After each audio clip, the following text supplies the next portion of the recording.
I just finished recording with Joseph Cook, who is the Technology and Cybersecurity Practice Lead for the Arizona Group. And the Arizona Group, Joseph actually just helped us with our insurance, specific requirements from a G&L and professional liability or E&O insurance, as well as a cyber insurance policy. And in the course of going through this and doing our renewal, I thought it'd be really interesting to expand this into a longer conversation and what they're seeing from an insurance standpoint with cybersecurity and how cybersecurity, both from a technology and as well as people and process controls, are impacting the business landscape. I love these kind of conversations of really stepping outside of just the tech and getting into what the real business drivers are and business impacts are. I really enjoyed this conversation, and I hope you do too. Hi, I'm Max Clark, founder and CEO of ITBroker.com. And on this Hack Your Stack, I'm talking with Joseph Cook, who is an insurance consultant and actually practice lead for technology and cybersecurity with the Arizona Group. And Joseph and I actually just went through an insurance review and renewal for ITBroker.com. And in the process of doing it, I twisted his arm to come and join me on a podcast here to talk about insurance and specifically the cybersecurity insurance landscape and how this impacts companies and what we see, of course, as our cybersecurity practice of technologies and tools and yada, yada, yada. So I will say, Joseph, thank you for doing this. I've been looking forward to this for a little while because it's always like nerd-only centric conversations. So to do something a little bit outside the box is great. Glad to be here. Thank you. So Joseph, some background. You've been in insurance for a while. Can you just quick CV and what you do from what technology and cybersecurity practice means for the Arizona Group? Sure. Yeah. So I've been in the industry for just about 10 years now. I started my career at an alphabet house at a very large firm right out of college. And while they had some excellent technical training, I realized that the customer that I wanted to serve was a different customer than they served. Right. So they served primarily large clients. I wanted to serve small to medium clients. And what I realized along the way and what caused me to choose that was small and medium clients are much more dependent on insurance protecting their balance sheet, right? Large clients have significant cash reserves, significant cash flow. They're much more robust as it relates to a potential insurance event that may not be as desirable or covered at all, right? Whereas small to medium enterprises are much more sensitive to that. So after a short stint there at that larger firm, I did move to a local firm where I felt I could serve the clients that I wanted to serve. I've been there ever since. That's the Arizona Group Insurance Brokers here in Mesa, Arizona, right? And as far as what technology and cyber liability practice group means, so about 5 years ago, we started laying some groundwork here in the state of Arizona to try to really be a dedicated, knowledgeable provider of insurance for companies that are within the technology sector in any form or fashion, from a broker consultant to a SaaS company to an MSP to an MSSP and anything in between or different than that, as well as companies of any industry vertical that buy cyber liability insurance, which today that should just about be all of them, right? So within the last 5 years, we've made some dedicated steps to really try to enhance the insurance community and really the technology community as a whole for our technology clients. So we started by joining the Arizona Technology Council 5 years ago. We helped them develop their association healthcare plan with Blue Cross Blue Shield. We are one of 4 brokers that helped them do that.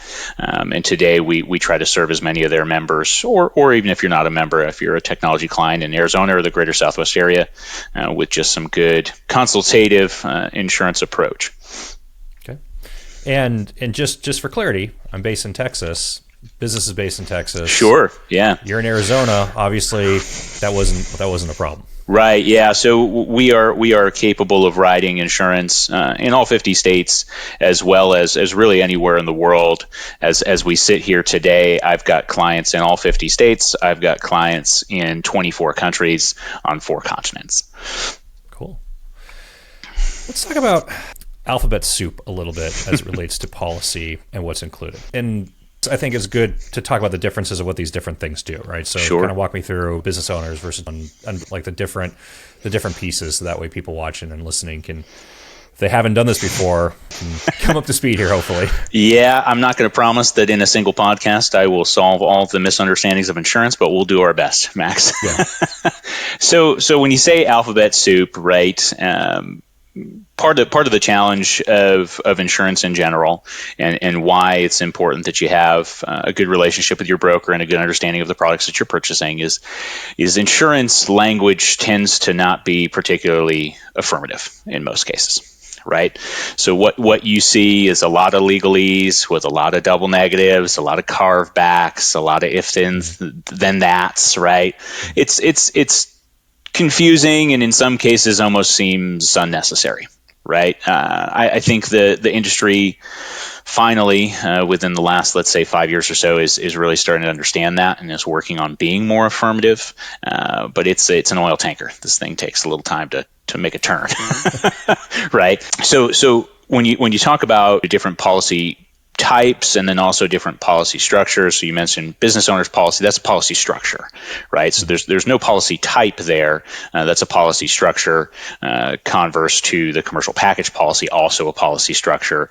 Both of them have the ability to contain some things. The commercial package policy, it's designed for more of the medium-sized clients, a little more flexible, a little more a la carte.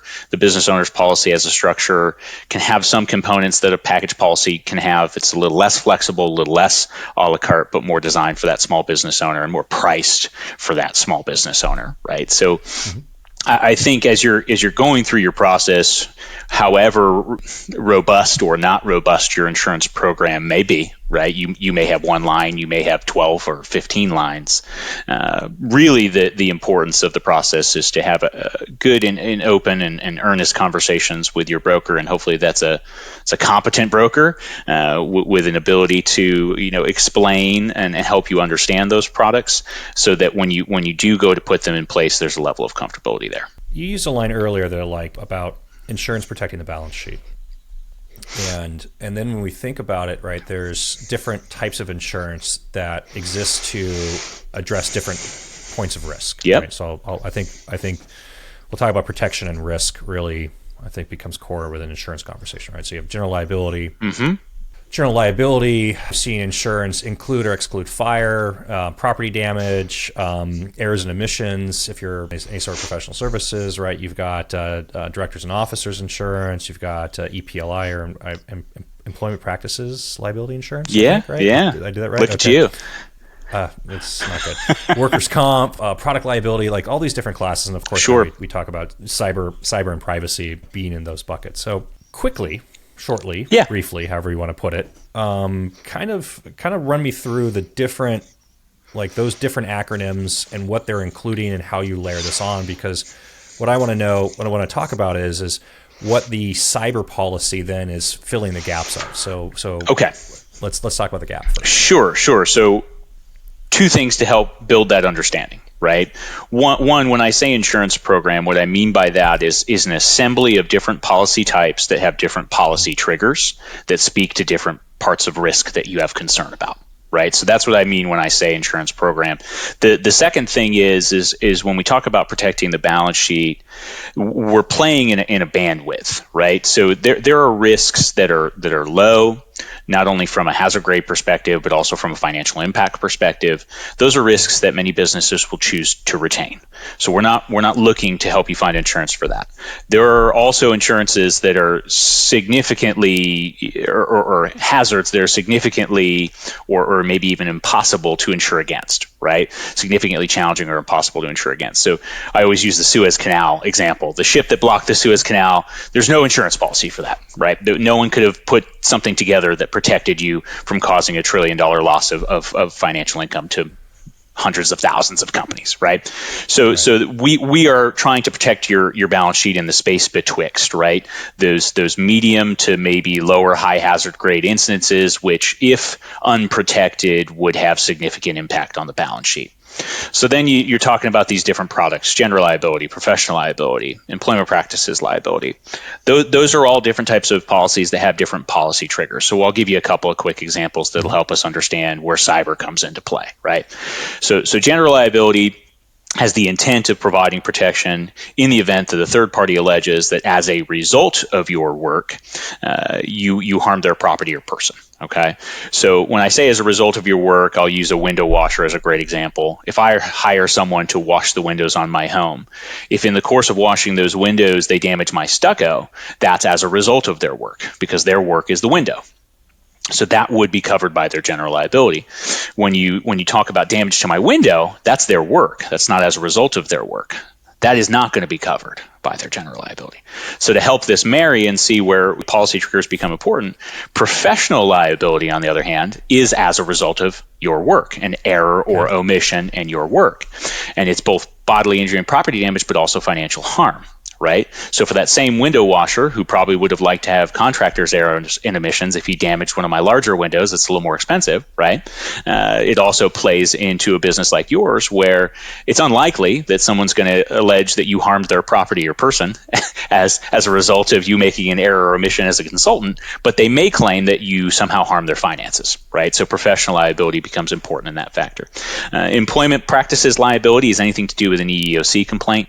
So if the business is the recipient of an EEOC complaint on behalf of one of their employees, then that's what that policy is there to protect you for. That's got three components to it: first party, third party, and wage and hour. So first party is two people inside the organization. So an employee is upset with a manager and files that EEOC complaint. Third party is an employee versus someone outside the organization. So maybe the UPS driver won't stop asking out your receptionist, and your receptionist is upset about that, right? So that would be your third party trigger. Wage and hour is anything to do with you didn't pay my overtime, you didn't let me clock out for my lunch breaks, I didn't get my bonus that I was supposed to get, whatever it may be. So those are all different policies, and there's many more out there, right, that have different policy triggers. And I think your next question is probably going to be, what are the policy triggers for cyber liability? Am I with you? Perfect. Are we on it? Okay. We're going. Perfect. So cyber liability, relatively young coverage in the perspective of insurance, right? So you got to think that insurance is this just absolutely old product that really got its roots in London at these negotiating desks based on whether or not ships would complete a passage, right? So this is an old industry. So when you think about cyber liability being around for a little over 30 years at this point, it's still a relatively young product, right? But within that product, there are three main components, and it's actually similar to EPLI in structure. There's a first-party component, there's a third-party component, and then that third component is going to be cyber crime, okay?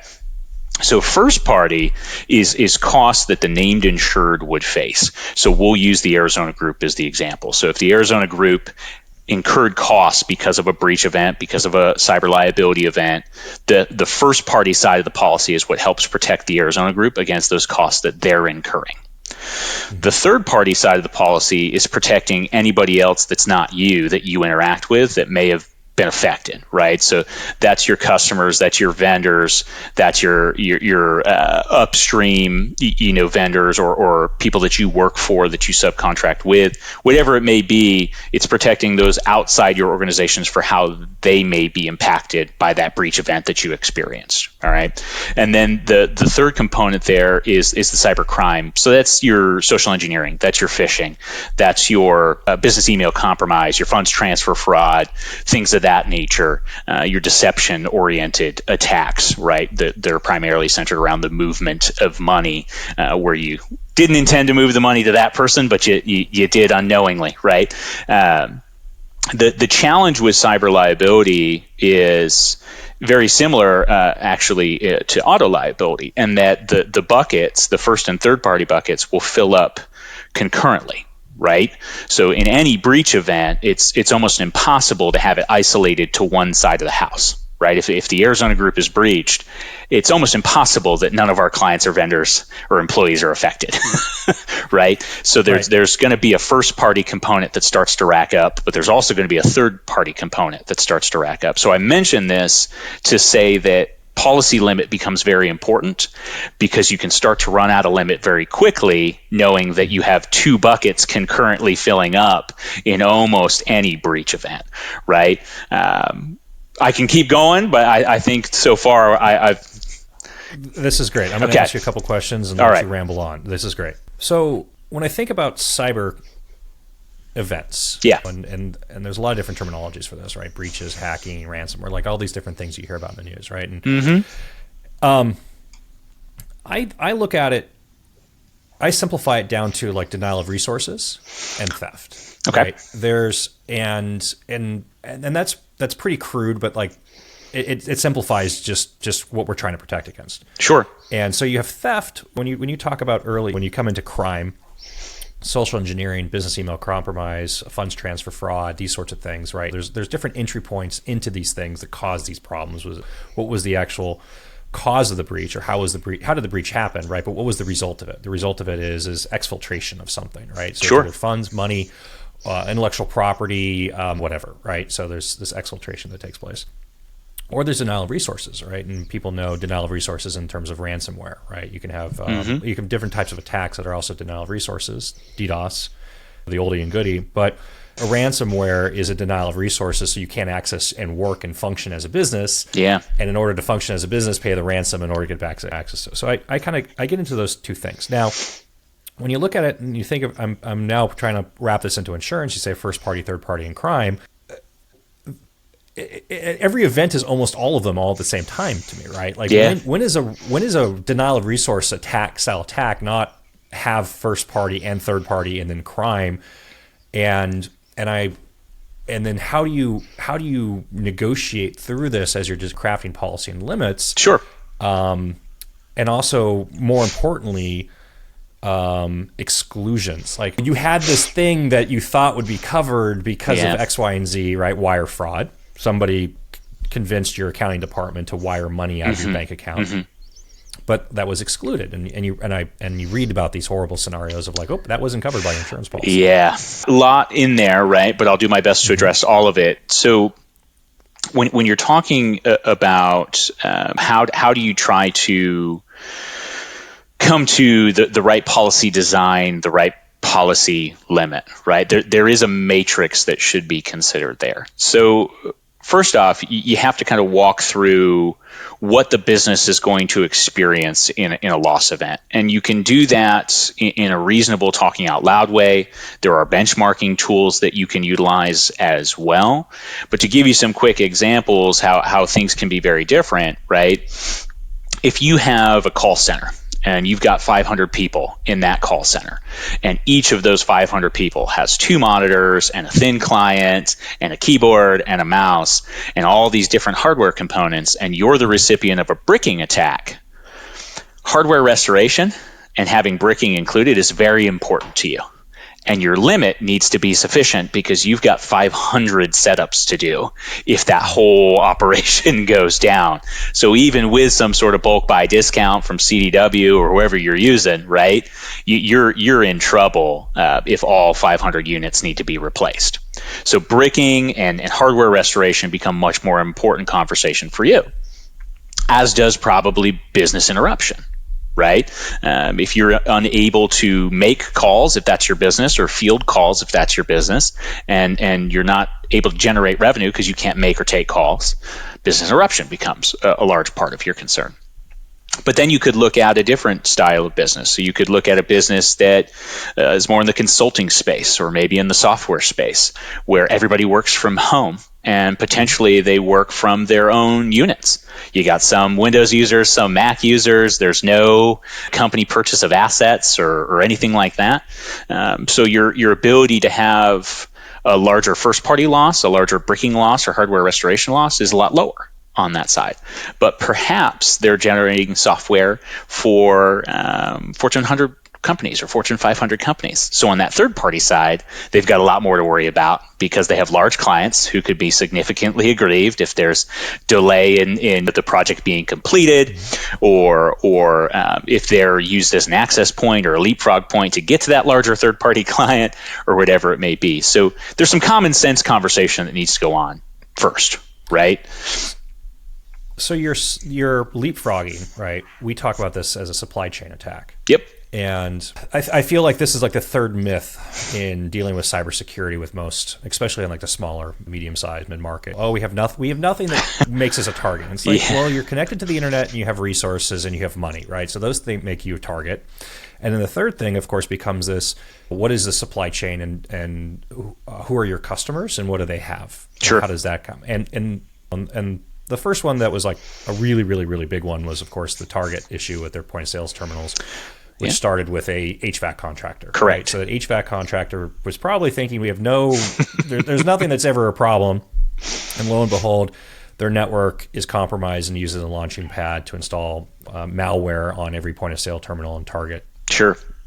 Across the globe. And of course, you're talking 8 and 9 figures worth of damage as a result of that. Yeah. So you bring up a great point, right? There's this kind of belief that if you're not a professional services company or a financial institution or a technology company, then you don't have cyber risk. And that's just not true, right? You mentioned the Target issue with the HVAC contractor. I happen to represent a very large landscaping contractor here in the state of Arizona, and about 95% of their work is right-of-way clearance work for APS, which means they're always on APS land. And in many cases, the only network they can access is the APS network, and they have more than 50 vehicles on the road. Each of those vehicles has a tablet that their employees use to do work orders and communicate with the office and communicate with the client. So it would be really problematic if their tablet that's on the APS network becomes an access point to APS, right? So they're a landscaping contractor with a significant cyber liability risk. The other thing that I think is funny, and I use this phrase to describe it, is security by obscurity, right? Well, I'm not, a big deal. Nobody's coming looking for me. That's just not a approach that works anymore. And to further it a little bit, I'll use a little fishing analogy. So when I have conversations with people who are practicing security by obscurity, they're always saying, well, because I'm not big, I'm not important, I have nothing of value, no one's baiting a hook for me. And yes, I agree. There's no cyber criminal that's working really hard to bait a single line hook for you. But there's plenty of cyber criminals that are net fishing. And if you're bycatch, they will absolutely attempt to monetize you to the best of their ability. And that's the challenge, right? Is the bycatch challenge for those smaller enterprises. I've realized that people don't really understand how professional cybercrime actually is and how specialized it is in the terms of there are people that all they do is cast that net and get access to whatever they can get access to. And the second they have access to something, they might just be selling that access to somebody else. And person, group, whatever, A sells it to B, and then B gets in there and investigates and figures out whatever it is, and they say, oh, this is interesting, it fits these things, and then they sell it to C because C is actually interested in whatever that is, and then C can go off. I mean, and you could be pretty deep down that chain of like how many times that passed along before you actually get to somebody that said, okay, this is what I'm going to do now. They're incredibly elegant, right? So I think some people have a hard time separating the fact that yes, they are bad actors. They're committing crime, but that doesn't necessarily make them unintelligent or unsophisticated, right? Or unprofessional. Right, or unprofessional. It is a business model for them, and some of them are very good at it, and they're very intelligent people. So there's actually a lot going on within the cyber liability world right now as it relates to encrypting policies, because there's this research that's starting to show out that ransomware demands are eerily similar to ransomware policy limits that the bad actors are going to find once they gain access.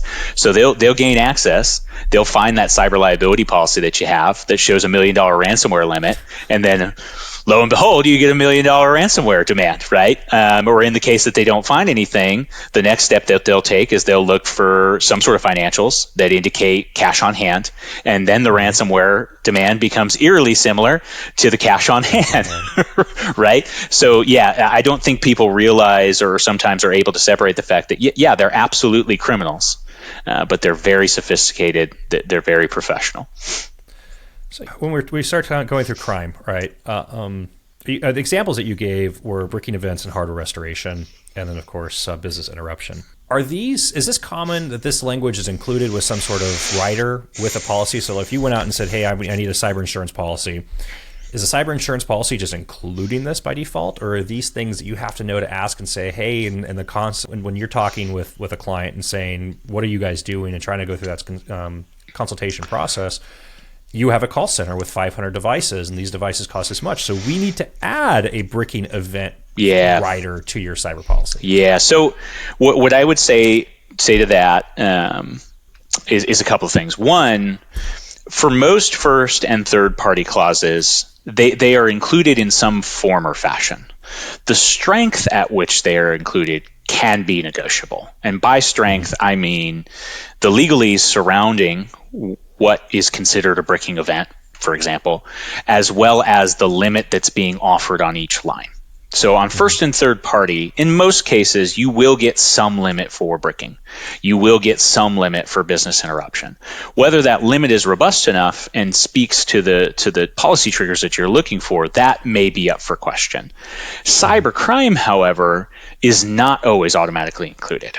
As you can imagine, there are certain instances or certain business models, let's say, where they're off the shelf excluding it, and you have to negotiate it back in. So if you think about a CPA who moves money for their clients as their business model, giving them limit of $1 million of funds transfer fraud without checking controls is fairly irresponsible by the insurance company, right? So off the shelf for CPAs, they're going to exclude cybercrime, and then based on some sort of supplemental that shows adequate controls, proxy, and all those good things, then you may be able to get that added back in. The other thing I want to add here that I think is really important to understanding these policies and insurance policies in general, every insurance policy has what's called a representations or warranty section. What that section states is essentially, we, the insurance carrier, collected some information from you as the client. We took that information, we digested it, and we gave you a policy with a set of terms and conditions at a premium and a limit based on that information. In the event we find out that information wasn't true or accurate at point of claim, here is how we may treat that, okay? And while there are much better baselines in more established types of coverage, like general liability, like professional liability, cyber is still young enough that those representations or warranty clauses are on a wide spectrum right now. So to give you two quick examples, you have your best in existence, which is an innocent non-disclosure. So essentially they say, we will not deny any claim or seek to deny any claim unless we can prove that the misinformation was reckless or deliberate on your part. So they're actually saying there has to be a causal link. We have to find a causal link that you knew that deceiving us would expose us to this. That's a pretty favorable representations clause as a client, especially in such a dynamic world like cybersecurity, where the answers of today may not be the answers of tomorrow, right? Conversely, there are representations or warranty clauses that exist that say, if we find out that anybody, not only you, but potentially your insurance agent, somehow gave us something that was misinformation, which that becomes challenging because you've got the telephone game, right? You may tell something to me or to a broker, and they may try to summarize it and miss a critical element in that summarization, which now becomes misinformation. If that happens at any time, then we can void the policy ab initio, so ad is initiation, right? And we owe you no liability or duty. And then there's ones in between that are balanced, if you will, right? But that's, I think, more important than some of the deck sheet oriented policy triggers, is really understanding where your representation or warranty clause sits. So translation for those listening or watching: do not embellish information on your application thinking that you're going to get a better premium, because when you need it, you're going to find out that your premium is just going to get returned to you. The insurance company is going to write you a check back for whatever you paid, and you might not, you should have just not had insurance in the first place.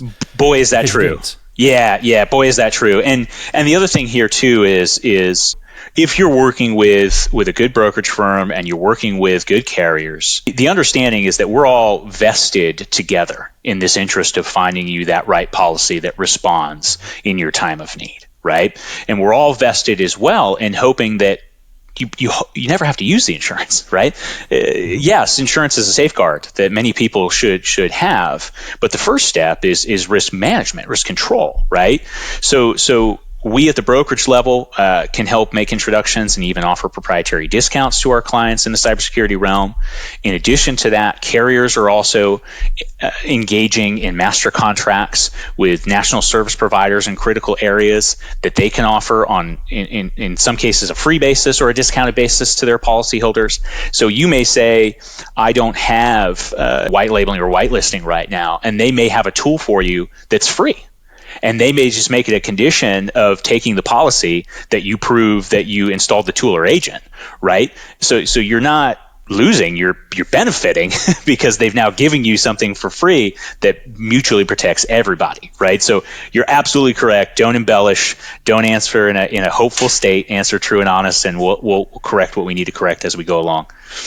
So from a process of this, right? It's risk, and I mean, risk really encompasses a couple of different things, right? So there's let's say likelihood. There's likelihood of exposure of something, and then there's potential liability from that exposure, right? So window washer, right? Your first party is you damage a $10,000 window that has to be replaced, or you damage a $20,000 stucco wall that has to be replaced. So you've got what that risk exposure is.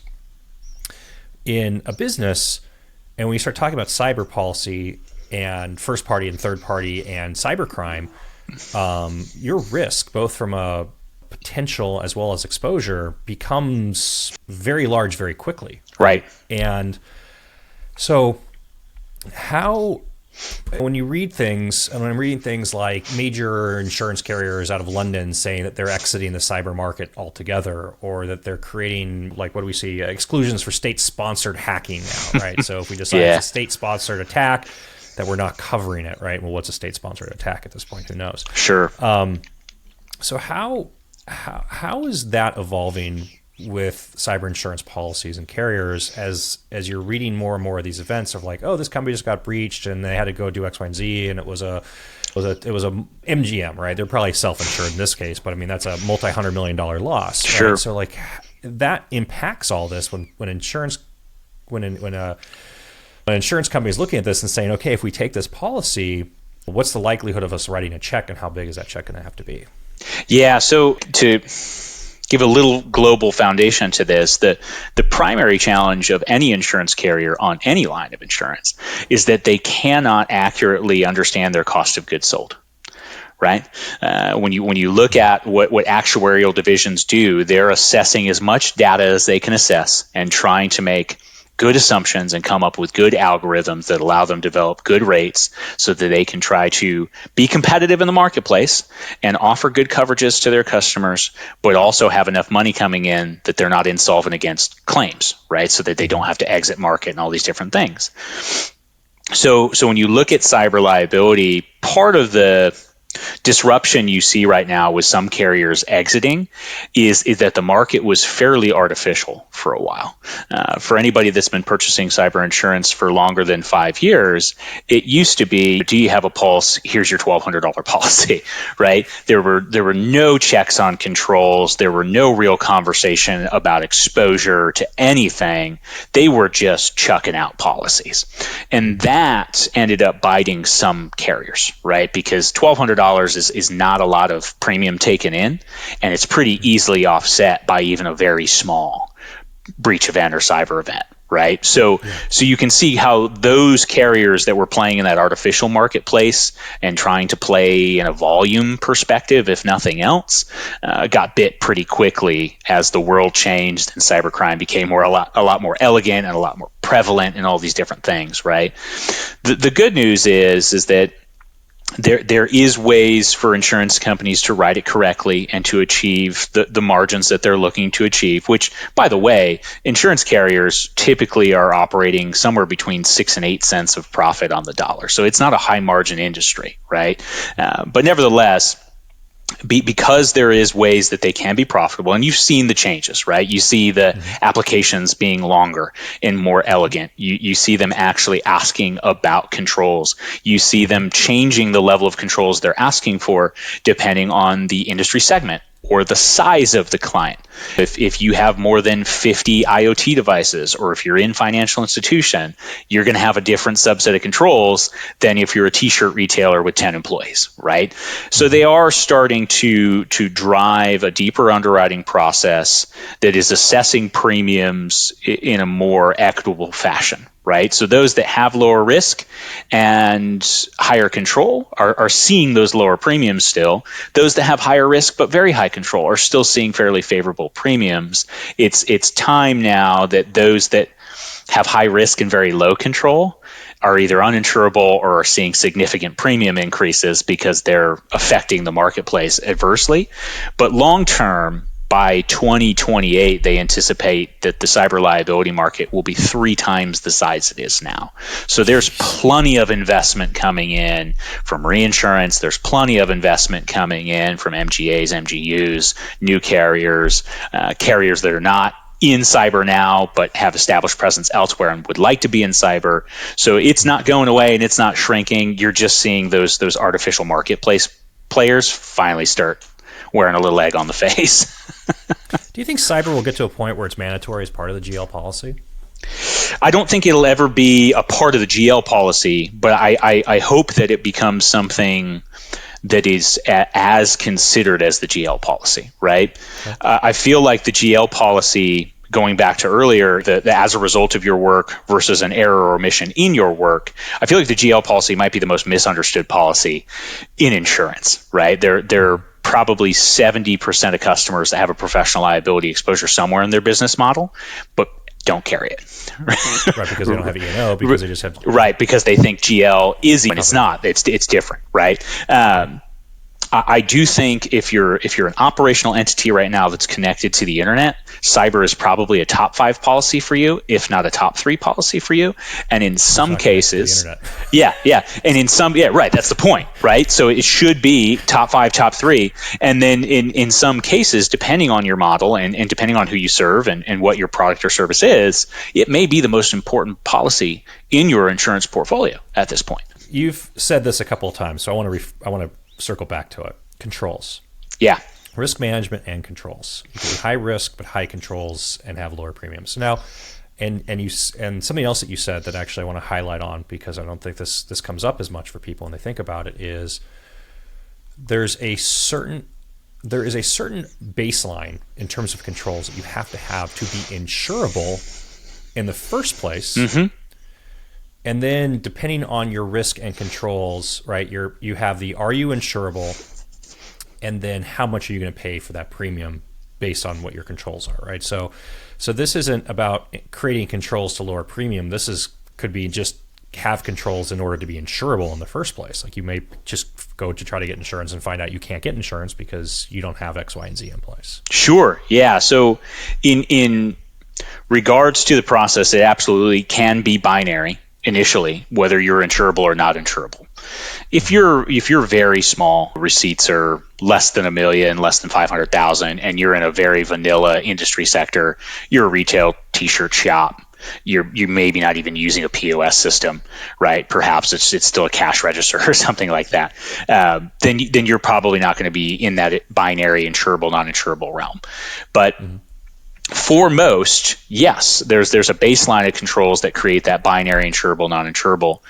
Beyond that, then it's a spectrum of controls that attract different subsets of carriers, different premiums, different terms and conditions, different limits, all those things, right? So the best advice I can give on what controls are going to be important to insurance companies is the controls that you're seeing being manipulated or taken advantage of in all the news stories, right? So if you look at most of your attacks, it's business email compromise, it's lack of multi-factor authentication, it's lack of timely and air-gapped or fully segregated backups to be able to restore after an event.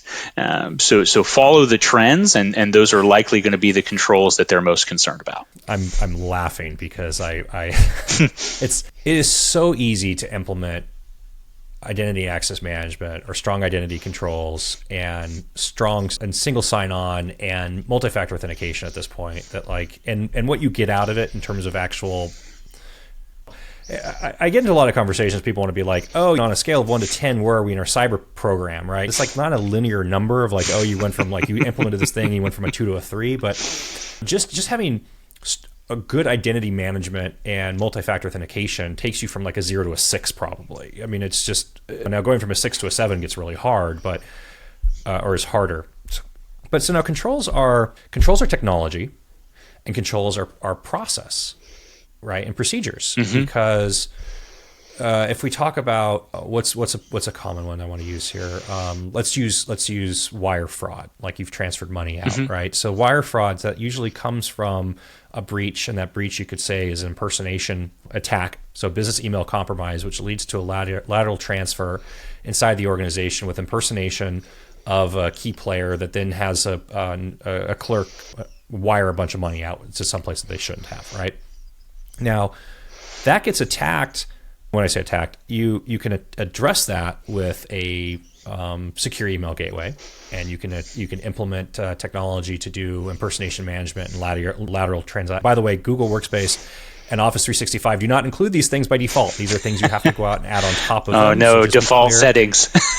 Just be clear if you think you're protected and you're not. But so there are providers in our portfolio that this is what they focus on, and they're really good at it, right? But so then, but you work your way down to what you can do with technology, but then you work also from what's your actual control, your process for a person to follow. Sure. And how much of that is now being tracked from insurance, from a underwriting and risk management? We went through the form, and I did a video on it, and it was asking, which secure email gateway do you have in place? Do you have this tool, right? So technology, but it didn't really get into a lot of depth about what our process was for validation of wire requests and wire confirmations. Yeah, so the human element, underwriting the human element can be challenging. Right.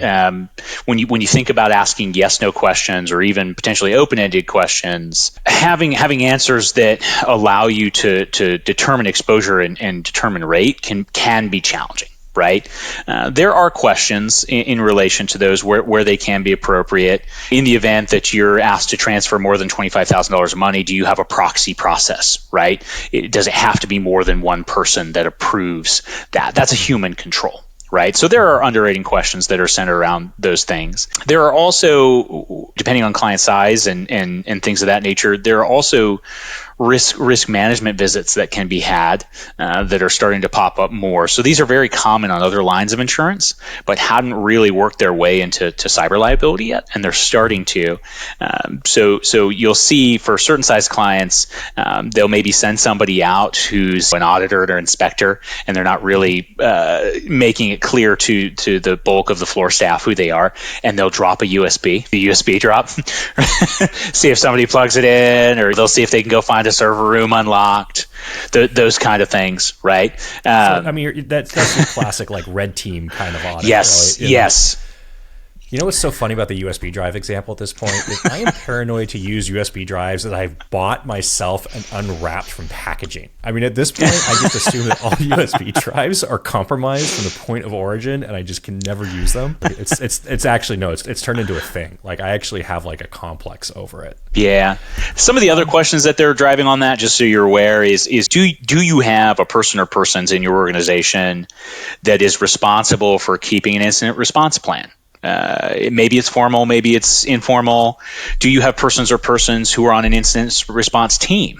right? If an incident happens, do you have people that are ready to at least try to address that situation, or is it going to be an absolute free-for-all scramble with little to no direction, right? And you're asked to identify those people. So in our case, that's going to be our chief operating officer who's going to lead that team. We've got in-house IT and other people that are part of that, right? But we can identify that. So there are some human-driven questions, but it's in development. Let's call it that.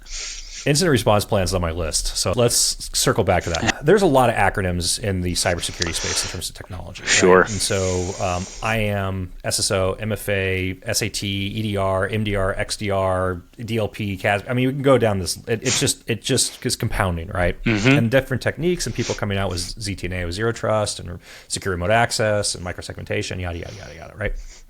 Now, there's like a baseline table stakes of this, and we talked about some, which was, of course, especially with the insurance world, they're going to want security awareness training. Now, you can implement a security awareness training program and still have people click on emails and have phishing attacks, right? But they're good to have. Like, this is one of those things where it's good, because if you just keep one from occurring, it was worth it, right?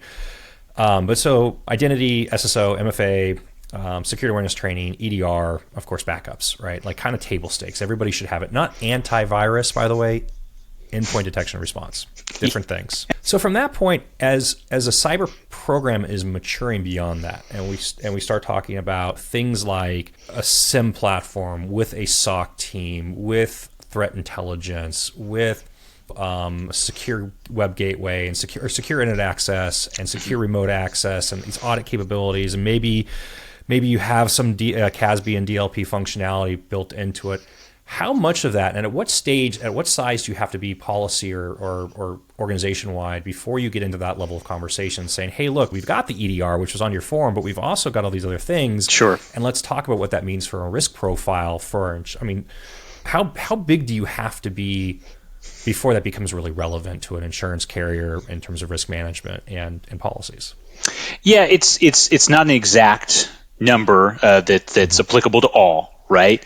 But there are some things that are going to be considered. So first is revenues, right? In most cases, whether it's the most elegant approach or not, insurance carriers are going to use revenues as part of their algorithm for calculation of rate. And their thought process there is they have a general understanding of what products and services cost.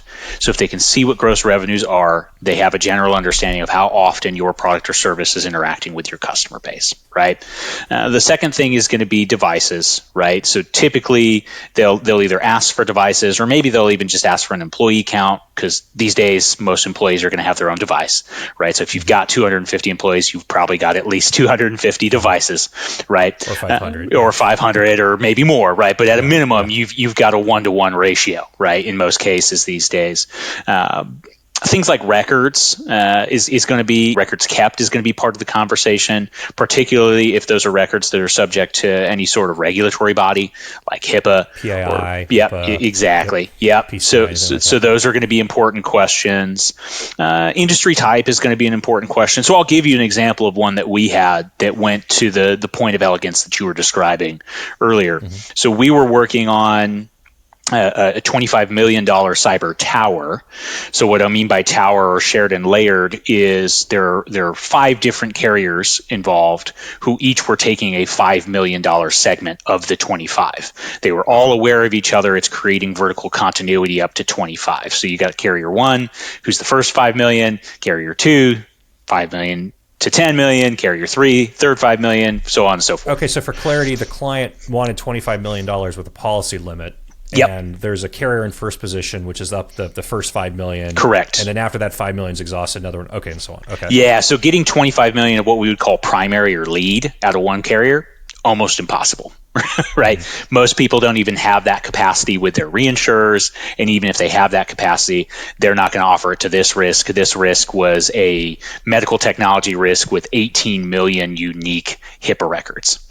That's a lot. Okay, so now I know. Let's talk about reinsurance for a second. Yeah, that's pretty critical here. Yeah, and you mentioned it again. So explain reinsurance and how that actually applies into what these insurance carriers are doing and how they're designing limits. You got it. So when we're going out to an insurance carrier, so I'll use a big name just for ease of example, like Chubb.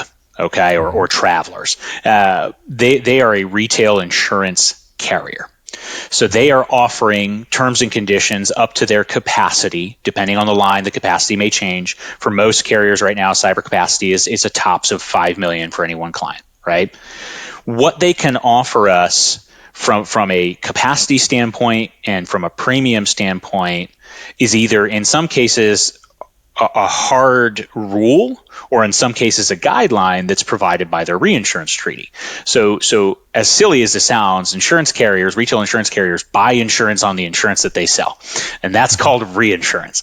So sitting behind your Travelers, sitting behind your Chubbs of the world are Swiss Re and Munich Re and Hartford Steam Boiler and other reinsurance carriers, and they offer to pick up certain points of loss, stop loss, probable maximum loss, all these different terms you'll hear floating around, right? Certain points of loss on behalf of Chubb or Travelers in the event that they have a catastrophic type event on lines of coverage. So in order to protect everybody, they have rules, and some of those are hard rules, right? So those are capacity. Hey, you cannot give more than $5 million a limit to any one customer. We don't care if they're the most ideal cyber posture on planet Earth. We don't give more than $5 million to anybody, right? For any reason at any time. Some of them are guidelines, right? So some of them will say, hey, if they have more than $3 million in revenues, we'd prefer that they have MFA. But if they don't have it, you can still sell it to them if you debit their rate by 20 points. So it's more of a guideline. It's not a hard rule, okay, right? So a big part of the retail broker job is understanding what reinsurance is and also identifying underwriters who understand what reinsurance is. So am I working against hard rules here that we can't change, right? Mm-hmm. That no desk underwriter can possibly impact? Or are we working with guidelines here that we have some room for negotiation and some room to move on? Perfect. Let's talk walk me through an incident response plan. And I should have one. Everybody should have one. Yeah. If you don't have one, let's talk about what should be on an incident response plan. Yeah, I think obviously it's a large document, and I don't think we'll be able to cover all of it today, but I'll cover a few things that I think should be in there, and also a few humorous things as it relates to an incident response plan. So to start with one of the humorous ones, I would have highly encourage that everyone has a paper copy of their cyber liability policy on hand. And the reason I say that is because if you happen to be the victim of a ransomware event and you've been denied resources, right, denied service, and the only copy of your policy happens to be on that network, you may be in an adverse position, right, where time is critical. So even though it sounds a little Stone Age, a little caveman, right, because of the criticality of having access to these documents. It's so amazing. But actually, let's do it this way. Let's talk about, I want you to answer the IR plan in a better context. Okay. So something just happened to us, and we're gonna engage our insurance carrier. Okay. So this actually is a part I want to talk about. You're calling the emergency number from the carrier, right? Like, walk me through that process and what the company should know and have in place before that, oh crap, we actually have to use our policy right now. Like, what's the insurance company going to do? What's next steps? What should they be prepared for? Like there's a Black Hawk helicopter come down with people rappelling down the ropes. Yeah. So at time of claim, right, whether it be cyber liability or anything else, timing is very important, right? So timeliness of information, accuracy of information are critical components of making things go as smooth as they can, right? So when you think about an incident response plan in that perspective, that means that you need to have portions of that plan where you have dedicated people that are meant to respond. So that it includes identifying a team, right? That includes probably regularly practicing that incident response plan, so that team comes together. Perhaps they use some of those debt games on potential incidents they have to respond to test out viability of plan, to test out communication, to test out roles and responsibilities. Having contact info for all the players is going to be really important, right? On paper. Yep. Yeah. People I need to get a hold of, can I get a hold of them? right? And in the event that it may be something that happens after hours, do I also have the emergency claims line? Do I have the direct to carrier claims line, right? Because if you call any brokerage firm at 2 a.m. on their landline, you're not getting an answer, you're getting a voicemail, right? So having access to contact information is going to be critical. Doing whatever you can to try to verify timeline and things of that nature that you can communicate to the insurance carrier is going to be very important, right? So to give you an example, I have a client in North Phoenix who on President's Day last year had a skeleton crew in the office. Most people are taking the day off, right? And that skeleton crew starts to notice power recycles on all the devices, and then the ransomware pops up, right? So, as an aside, Yes. criminals know holiday schedules. Yeah, they're on calendars, right? It's not hard to find. Yeah. And they will take advantage of that. They sure will. Staffing capacity to do bad things. Yeah. He's no longer our CEO. He was formerly our CEO. He's our founder of the agency, now in a consultancy role. But every time he goes on vacation, the Amazon Buy Me Amazon cards things goes through the roof. So somebody's clearly sitting on his calendar because every time he leaves, right? So nevertheless, right, when you think about my client in North Phoenix that has this event, thankfully they had good contact information. Thankfully they had triple redundancy on their backups, including a fully segregated backup. They had enough information and enough resources and enough people, and they had tested things. They had the viability that they were back online, fully evicted for less than $10,000 within 24 hours. Okay, so those things are possible. Phenomenal. Yeah, I mean, if you can pull it off, right? But that's why you practice those things. So I can't sit here and give you all 48 pages of an incident response plan, but I can tell you conceptually, it should be things that include who is responsible, can they communicate, can you contact the people that you need to contact, and have you tested the viability of it? There's a great deck game. I think it's called Breaches and Backdoors. Are you familiar with this? I don't know this one. There's a cybersecurity company that made a deck game. I believe it's called Backdoors and Breaches, or Breaches and Backdoors. And you draw a random card from the deck, and it has a cyber event. So you can have your incident response team and your incident response plan, and then try to really, in all the role-playing fashion, test the viability of your response and plan against that event.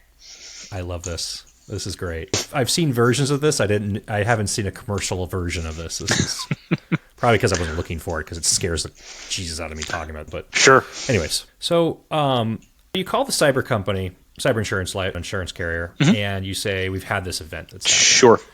And you provide a timeline, and obviously they're going to ask you a bunch of information and questions about what's going on. Are they mobilizing and flying people in to help you? Are they waiting for you to say you need help? Do you have to give them the secret password that says, like, I need to activate code 47 or what's this? What's the Star Wars? Execute, whatever. Sure. Brain just completely turned off on that one. But what level... Insurance, for most people interacting with like auto insurance, right? Like you have a car crash and you talk to the insurance company says, okay, great, take your car to this place and it's going to go get fixed there and we're going to pay for it, and then you go pick it up when it's done. What is that experience like for a business going through a cyber incident? Sure. So you've turned in a claim, right? So you've called that claim event in, you've given the details to the best of the ability you have at that time. And in many cases, early on, your details might be light, they might be sparse, but you're doing your best to communicate what you believe is going on and how you're being impacted, right?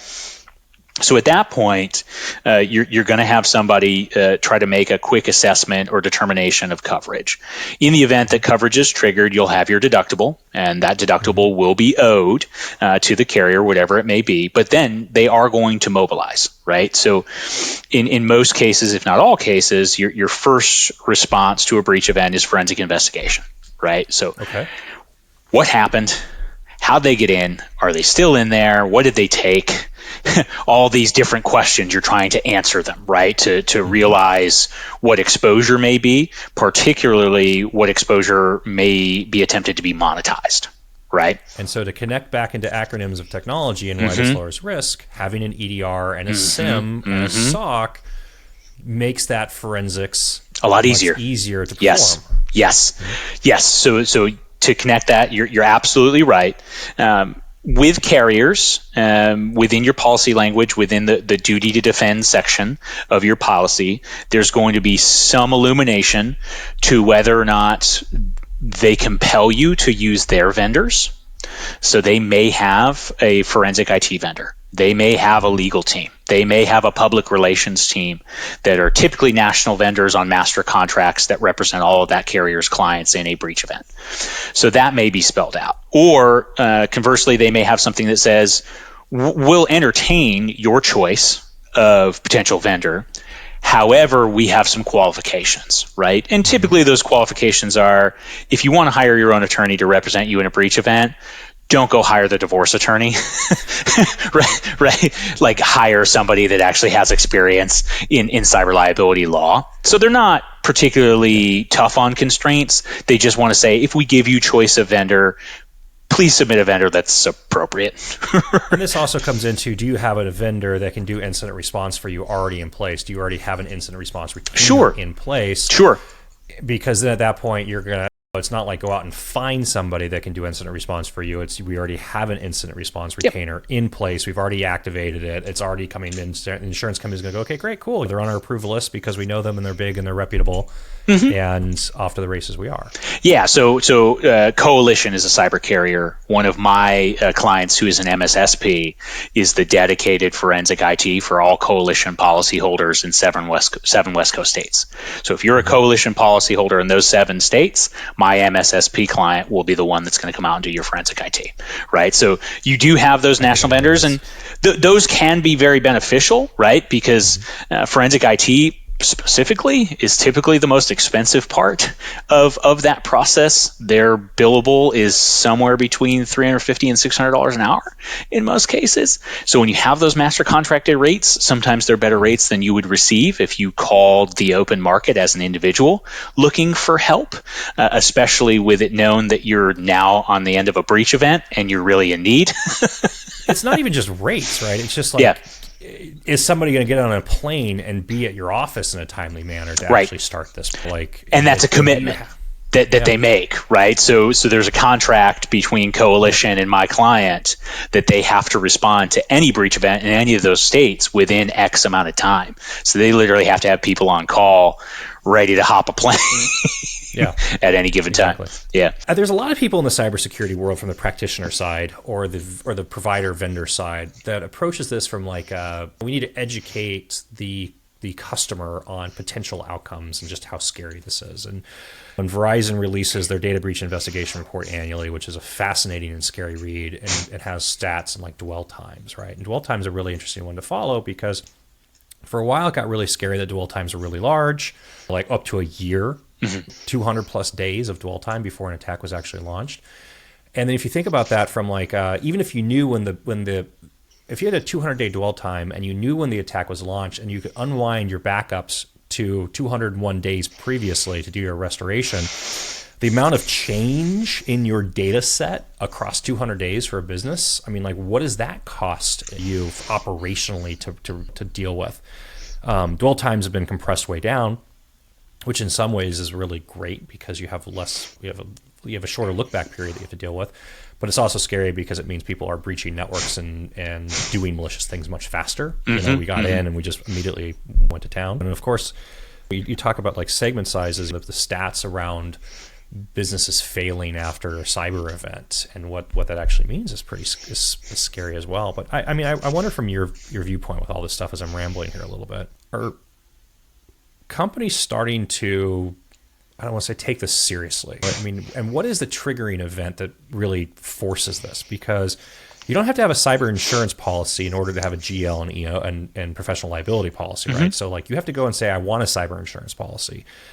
And then maybe if they haven't asked for a cyber insurance policy, there's no way that they would even wonder what a business email compromise or secure email gateway is or what SAT is or all these different things. So where are we in the evolution of this, of awareness and I don't want to say accessibility, but interest. I'll use interest of people actually going out and getting this.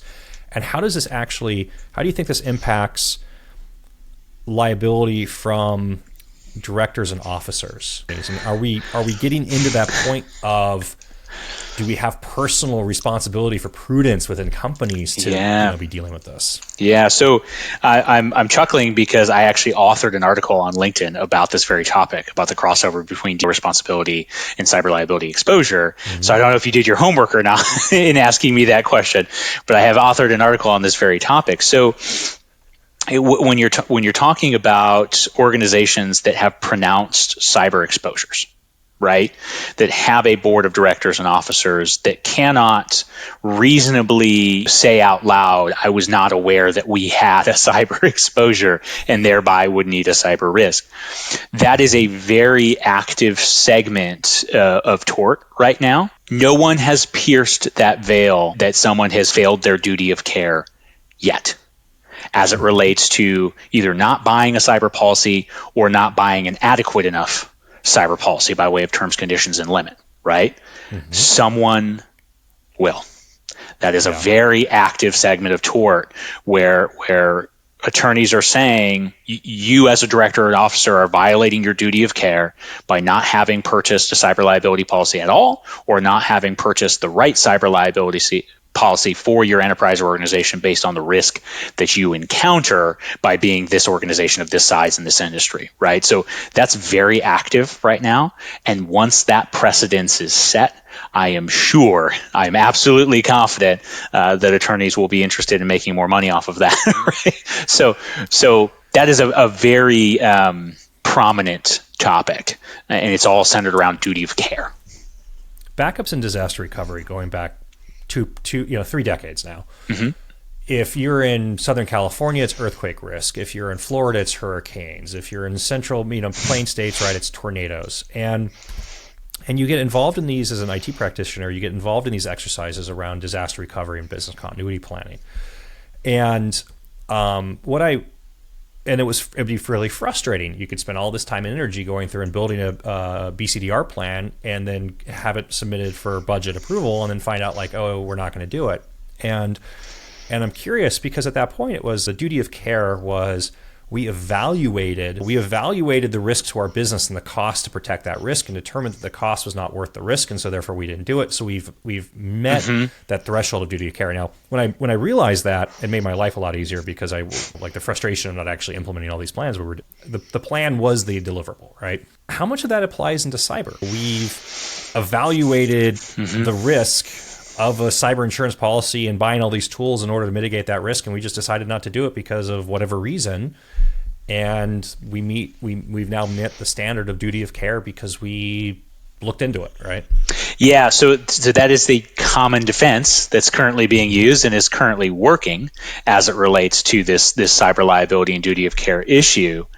But as cyber liability becomes more present and cyber risk becomes more present, and as it drifts towards enterprise risk, as you see regulatory actions continue to occur, like critical infrastructure, right? Mm-hmm. And those things, I think at some point saying we looked into it and we decided we didn't have to will fall, right? That's definitely the defense that's being used and being used successfully at this point. But there's so much more attention and so much more regulation being drawn to cyber risk and cyber posture than there's ever been drawn to BCDR, right?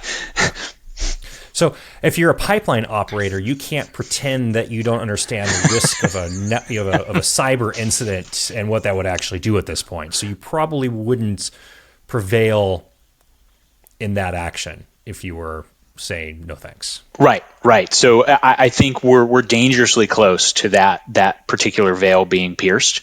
I'm sure it'll be a breaking news story in some circles when it does happen. I've thought about this and I've wondered about it a lot, and I view it also in the sense of like scar tissue, that the tipping point is when enough people have experienced this stuff that it becomes common. Like if you operated a internet connected website at any time during the 2000s, early 2010s, you had a DOS attack, and more likely, and you never wanted to experience one ever again, and you went out and you bought DDoS mitigation as a service. And they were very expensive, and now they're very inexpensive. It is very cheap to go out and get a DDoS mitigation service on top of your infrastructure. And I've thought about that a lot too with the insurance world of like, and cyber specifically, of like, what percentage of bad things have to happen? So do we have to cross like 10% of everybody has had some horrible cyber experience in order for everybody to be like, we need to do something about it, and or not. So I'm curious to see how that plays out too. Yeah, I unfortunately, as human beings, not all of us learn from the mistakes of others. Sometimes we have to make the mistakes ourselves before we choose to learn and adapt, right? So I think there's a subset of the market that is ahead of the curve, if you will, or at least on the curve, and those are those that realize even if an event hasn't happened to them yet, an event can happen to them, right? They are learning from the mistakes of others. There will be a lagging part of the market. I think it's a smaller portion of the market, let's say 20-25%, that will probably not realize that they need this product until they experience an event and then assume that they survive that event to go on and continue to be an operational business that's looking to buy insurance, because in some cases they will not survive that event, right? That'll be the death of the company. So there's a lagging portion that just doesn't necessarily learn from the mistakes of others. Last question for you. Can you share any benchmarking data, like when you're buying policies on a percentage of revenue? You talk about insurance carriers asking for Sure. revenue. So at a percentage of revenue, what are your bands that you should be walking into or expecting? And how much does that no controls, you're going to pay here, controls, you're going to get down here, does that really influence things? Yeah, so I'll actually share a tool that I think is fantastic, that anybody can access. It's a free tool. It's simple to use. It's intuitive. It's going to give you a nice little report. So Chubb Insurance, one of the longest players in cyber liability, has 20 years of policyholder data that they have built into this benchmarking tool. So it's called the Chubb Cyber Index. So if you just Google Chubb Cyber Index, you'll land right on that page, and you'll be able to run a report on yourself. So you're going to enter some basic metrics. That's going to be revenue. That's going to be estimated record count. That's going to be an industry segment. It's not all encompassing, so you may be choosing the most closest proximity or adjacent, right, to your actual business model. But what it's going to do is it's going to check 20 years of claims data for Chubb. And even today, they have the most market share in North America. They have 10% of cyber liability market share in North America. Okay. So they have significant data and significant claims history, right? It's going to cross-check 20 years of data and claims history, and it's going to give you a couple of pages. So the first page is going to show you cyber incidents growth for all industries measured against cyber industry growth or cyber incidents growth in your industry. So there's going to be a little line chart that's going to show you those two things. Then it's going to give you a couple of pie charts. The first one's going to show you the likelihood of type of attack. So was it denial of resources, or was it something else, right? Mm-hmm. It's going to show you all the likelihood of type of attack for an enterprise of your size. And then it's going to show you the likelihood of who the actor is. Was it inside the organization? Was it outside the organization? Mm-hmm. Those types of things. The second page is going to map two more things for you. It's going to run you through what they know to be an average type claim for you. So here's your records that were exposed. Here's your perceived downtime. All these things. We're going to total out on an itemized basis business interruption. We're going to look at privacy liability. We're going to look at some HIPAA fines. All these different things for you. Here's your claim amount. And then it's going to show you two more things in some bar graphs. So it's going to measure you against your peers over those 20 years on a primary policy basis. So remember earlier we talked about shared and layered or about tower building. So this would be that primary or lead 5 million. It's going to show you 20% of your peers by 1 million in limit, 40% of your peers by 3 million in limit, and 20% of your peers by 5 million in limit, the remaining 20% by nothing, right? And then it's also going to map out what your peers are choosing from a deductible point. So 30% of your peers have a $1,000 deductible, another 30% have a $5,000 deductible, and then you got some that carry up to 25 and some that carry a 500 or a 2,500. So it's really going to help you understand what are your threat vectors, what's your incidence growth rate, what's a claim look like for you, and who committed that act against you, and then what are your peers buying, right? From both a primary limit and a primary deductible standpoint. So I think that's a great little benchmarking tool that's free to access for anyone, that's ran against one of the largest subsets of data that exists for cyber liability insurance. That's awesome.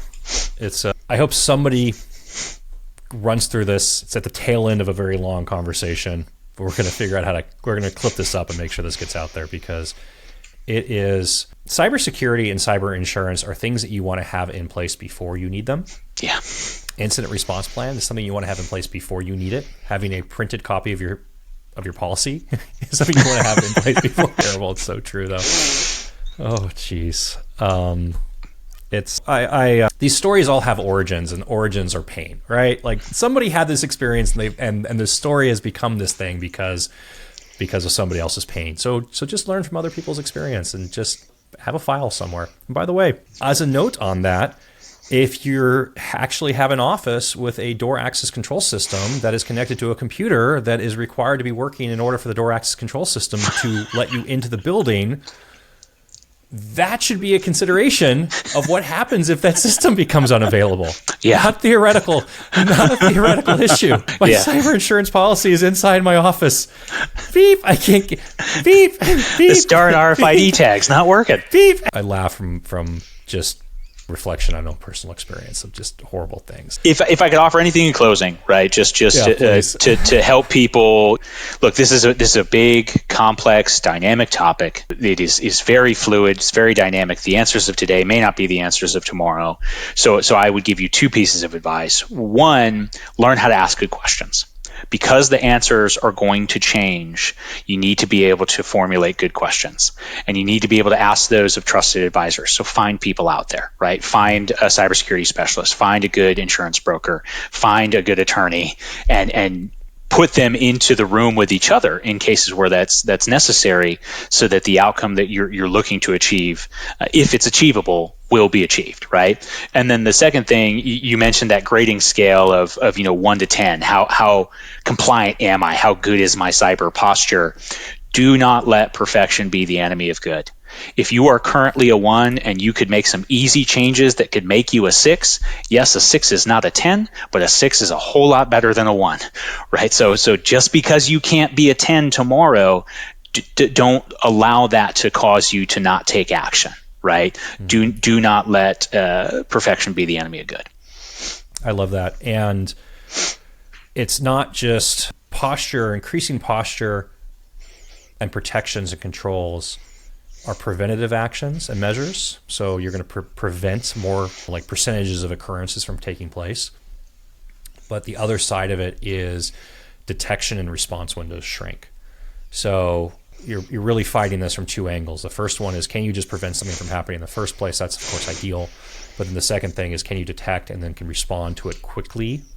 And can you shrink that window of time? And your story earlier of having a ransomware attack and having a 24-hour recovery with a very small, $10,000 is, nobody wants to write a check for $10,000, but a $10,000 check versus a 2-week outage and what comes along with that is a phenomenal outcome for that company. So yeah, there's a good friend of mine who's a CISO for a major university, and he always says there's two types of companies in existence today: those that know they've been hacked and those that don't, right? And there's absolutely no way. So he's got a team of more than 60 individuals, right? They're all highly competent. There's no way that you can prevent all things. But for those things that you cannot prevent, can you control blast radius? Mm-hmm. That's really the focus. So prevent what can be prevented, but in the event you cannot prevent it, can you control blast radius? It's a great way to leave it. Joseph, thank you very much. This is fantastic, fascinating. I learn something new every time I talk to you, so it's great. And it's also so many people are just stuck in the whole like cyber security bubble and what that actually means, or the IT bubble, and actually and being able to talk outside of that for a little bit and real get into risk and how does this impact insurance and business as a whole was great. I appreciate you having me, man. It was fun. Thank you. Thank you.